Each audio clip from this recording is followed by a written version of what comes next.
Well, the third and final form of alternative dispute resolution is the concept of adjudication.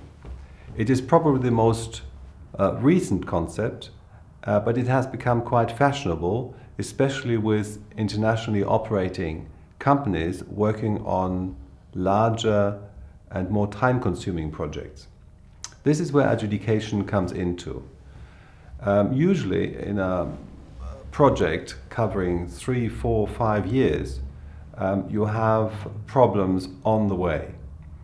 You need to resolve this problem in the shortest possible time period and as efficiently as possible, and if possible less confrontational than in a court dispute.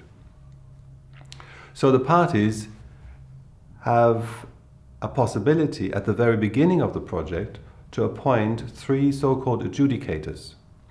These adjudicators are introduced to this project so that they know what it's all about. And whenever there is a dispute arising between the parties, such as between the general contractor and a supplier or a service provider, the adjudicators would come into it promptly, would seek to settle the problem whilst this project carries on. So there would not be a penalty at the end, which is usually part of a contract.